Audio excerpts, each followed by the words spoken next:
Era una noche tranquila en Galaad. Las estrellas brillaban en lo alto, salpicando el firmamento como promesas celestiales. Sin embargo, un peso se cernía sobre el pueblo, como si un antiguo secreto aún resonara entre sus hogares. Fue en este denso escenario donde nació Jefté, en circunstancias que muchos preferirían murmurar antes que enfrentarse de frente. Era hijo de Galaad, sí, pero no de su esposa. Jefté era el resultado de una unión con una mujer prostituta, una etiqueta que, desde una edad temprana, mancharía su identidad como un estigma imposible de borrar. Mientras los otros niños jugaban despreocupadamente, reían a carcajadas y soaban con el futuro, Jefté creció entre susurros y miradas torcidas. Los hijos legítimos de Galaad, sus hermanastros, no ocultaron su desprecio. Para ellos, Jefté era un intruso, alguien que nunca debería haber estado allí, y mucho menos tener parte en la herencia familiar. Y así, día tras día, la hostilidad aumentaba dentro de ese hogar. Hasta que no pude soportarlo más. Impulsados por el orgullo y los lazos de sangre con la esposa de Galaad, los hermanos de Jefté se enfrentaron a él con dureza. «No eres de nosotros», declararon, con palabras tan duras como lanzas. Para ellos, él era una carga. Y como tal, se descartó. Jefté fue expulsado. Expulsado de casa. Tuvo que aprender a sobrevivir por sí mismo. Se fue sin una dirección determinada, dejando atrás la tierra que también le pertenecía. Llevaba sobre sus hombros no solo el rechazo, sino también la angustia de un destino cubierto de incertidumbres. Jefté siguió su camino, llevándose algo más que pertenencias, llevaba heridas abiertas por el rechazo y la incertidumbre sobre el Maana. Encontró refugio en Tob, una tierra lejana, olvidada por los poderosos, donde su origen ya no importaba. Fue allí, entre los excluidos, donde comenzó a redescubrir quién era. Curiosamente, los marginados veían en él algo raro. Incluso sin títulos ni prestigio, veían el liderazgo en su rostro. Hombres despreciados por el sistema comenzaron a reunirse a su alrededor, individuos marcados por la vida, almas heridas que la sociedad prefería ignorar. Entre ellos había criminales, mercenarios y vagabundos desesperados. Pero también había algo en Jefté que los atraía. Tal vez fue su tranquila firmeza, o tal vez la forma en que enfrentó el sufrimiento sin rendirse. Poco a poco, se convirtieron en un grupo unido por el dolor, la exclusión y Jefté. No necesitó gritar para que lo siguieran. Su autoridad no provenía de la fuerza bruta, sino de una autenticidad pura. Conocía el dolor del rechazo y creaba un puente invisible entre él y sus compañeros. Para el mundo exterior, eran hombres a la deriva. Pero bajo la dirección de Jefté, se convirtieron en algo más, una hermandad forjada en la adversidad. La presencia de Jefté se hizo cada vez más notoria. Su nombre comenzó a resonar más allá de las fronteras. Ya no era el bastardo de Galaad, ahora era un jefe respetado, un guerrero temido. Donde quiera que iban, dejaban rastros de fuerza y respeto. Y así, incluso en una tierra dura como Tob, Dios comenzó a moldear al hombre que Jefté estaba destinado a ser. Mientras Jefté reconstruía su historia en Tob, se desató una tormenta en Galaad. Los amonitas, crueles y decididos, avanzaron con violencia sobre la región. Sus ataques no eran simples enfrentamientos, eran demostraciones de fuerza, declaraciones de conquista. Saquearon cosechas, quemaron aldeas y sembraron el pánico donde quiera que iban. La gente, desesperada, buscó refugio donde aún había seguridad. El consejo de ancianos se reunió en medio del caos. Eran hombres con equipaje, pero ahora parecían confundidos, paralizados por la presión. Una pregunta se cernía como una pesada nube sobre todos: ¿quién podría liderar a Israel frente a ese enemigo? No bastaba con tener una estrategia, se necesitaba a alguien cuya voz inspirara confianza y cuyas acciones unieran a la gente. Entre murmullos y miradas tensas comenzó a surgir un nombre. Un nombre que muchos evitaban pronunciar, pero que se imponía como única opción: Jefté. Estaba lejos, exiliado entre renegados, pero sus victorias y su reputación habían traspasado fronteras. Decían que dirigía con honor a hombres peligrosos y que había logrado convertir a un grupo rechazado en una fuerza respetada. La ironía era casi cruel: el mismo Jefté que habían expulsado ahora era visto como la única salvación. Sin salida, los ancianos tomaron una decisión. Reunieron un séquito y enviaron hombres a Tob, desafiando caminos arriesgados, impulsados no por voluntad sino por urgencia. Cuando encontraron a Jefté, estaba rodeado por sus hombres. Su mirada era serena, pero firme. Su postura, la de alguien que ya se había enfrentado a mucho más que la guerra. Cuando oyeron la petición de los emisarios, el silencio cayó como una pesada piedra. Jefté los enfrentó con la calma de quien conoce bien el dolor de ser buscado solo cuando conviene. Reconoció algunos rostros. Las marcas del tiempo los habían cambiado, pero el recuerdo del rechazo aún ardía vivo dentro de él. ¿No fuisteis vosotros los que me despreciasteis?, preguntó con voz firme, pero con incredulidad en su entonación. ¿No me echaron de la casa de mi padre, llamándome bastardo y diciendo que no tenía derecho a estar entre ustedes? Los ancianos inclinaron la cabeza. El peso del arrepentimiento era visible. Pero la necesidad habló más fuerte. ¿Y ahora vienes a mí, en tiempo de aflicción, pidiéndome que sea tu libertador? La humillación era evidente. Pero no tenían otra opción. Suplicaron perdón, prometieron honor y ofrecieron a Jefté el mando de todo el pueblo. Algo que, en el pasado, nunca se hubieran planteado dar. Pero Jefté ya no era el mío que anhelaba ser aceptado. Exigió claridad: si tuviera que regresar, sería como el jefe absoluto de Galaad, y no solo como un instrumento de guerra. Los ancianos juraron en el nombre del Seor que cumplirían el acuerdo. Y así, Jefté comenzó el camino de regreso a la tierra que una vez lo había despreciado. Jefté regresó a Galaad bajo la mirada de un pueblo dividido. No hubo trompetas, ni cálida celebración. Lo que había eran miradas sospechosas, rostros curiosos y murmullos apagados. Muchos aún recordaban al bastardo expulsado, al joven marcado por un origen vergonzoso. Pero Jefté ya no era ese niño humillado, era un hombre moldeado por el dolor, con el firme aplomo de quien conocía tanto el rechazo como la autoridad. Los ancianos reunieron al pueblo y anunciaron su elección. Jefté sería el comandante de Galaad, el que dirigiría al pueblo contra los amonitas.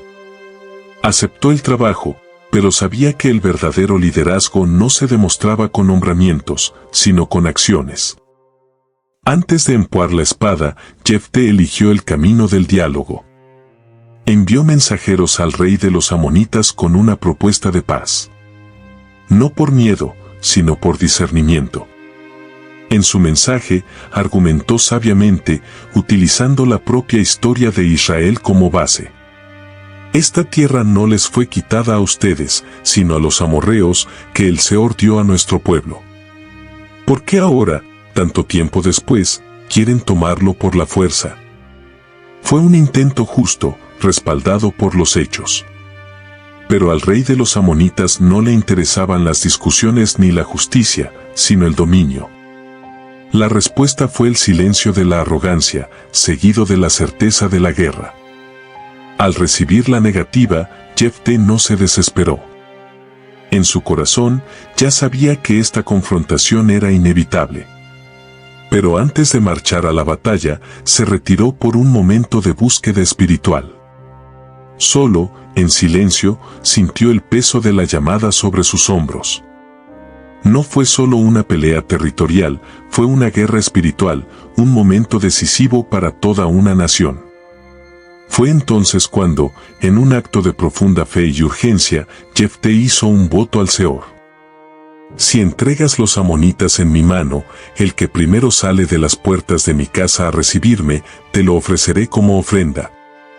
Fue una promesa hecha con todo el fervor de quien sabía que no podía ganar solo. Una entrega sincera pero peligrosa. Después de este momento de rendición, Jefté se levantó con nuevo valor.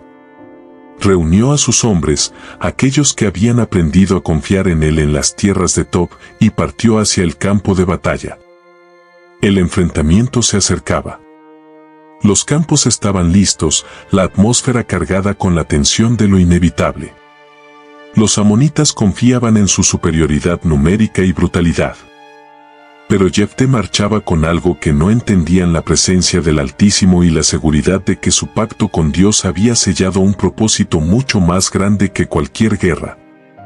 Con su espada firme en sus manos y su corazón anclado en la fe, Jefté dirigió al ejército de Israel como uno movido por una fuerza sobrenatural. Sus órdenes eran precisas, sus decisiones exactas.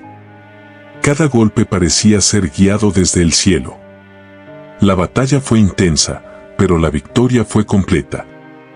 Los enemigos que aterrorizaban a Galaad fueron aplastados, y el pueblo respiró alivio por primera vez en mucho tiempo.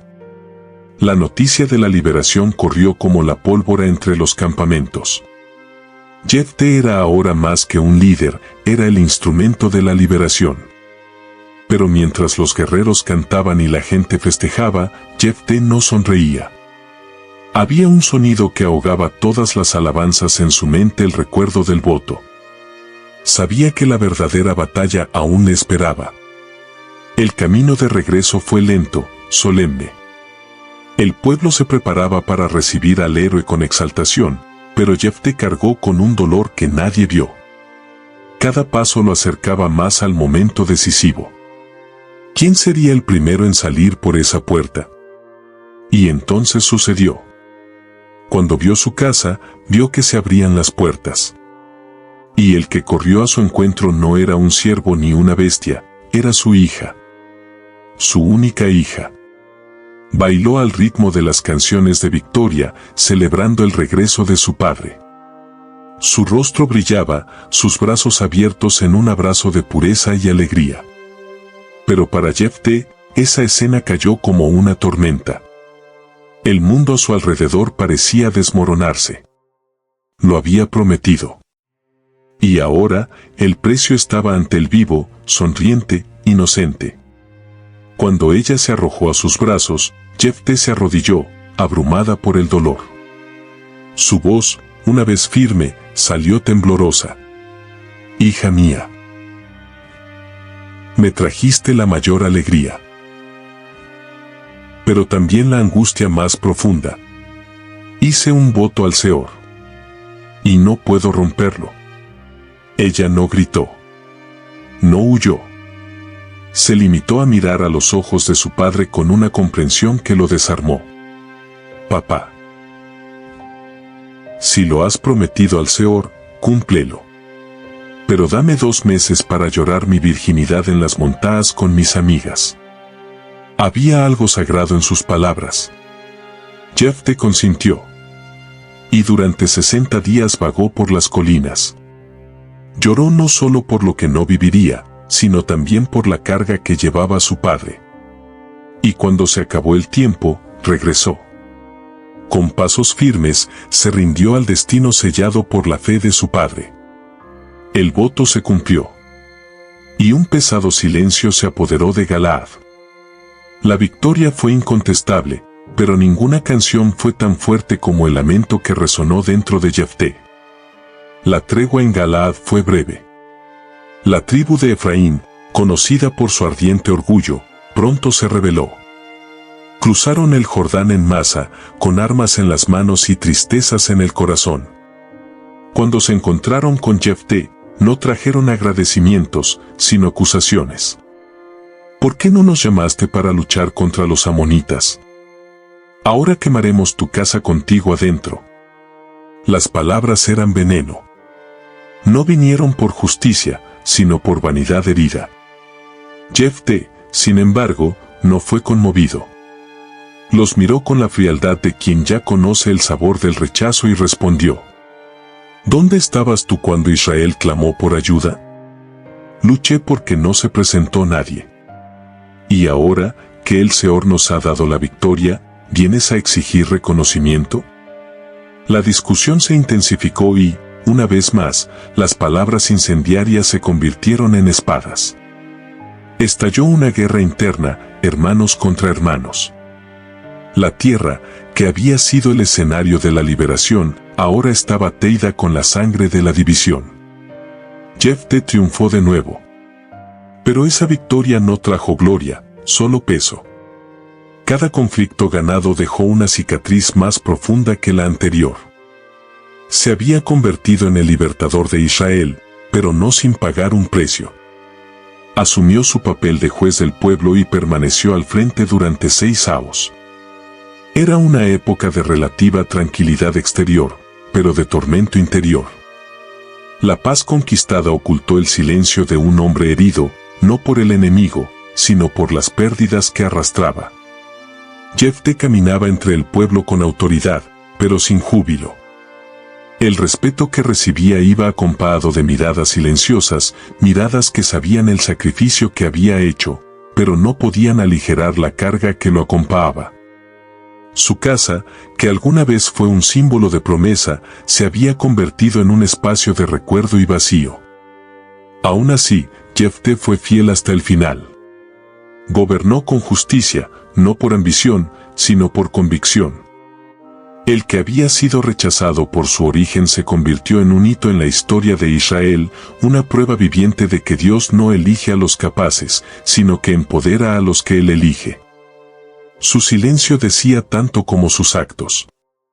Cada decisión, cada paso, se sentía como un intento de equilibrar el hombre en el que se convirtió con el precio que pagó por ser quien era. Los últimos años de Jefté estuvieron marcados por la sobriedad y la sencillez.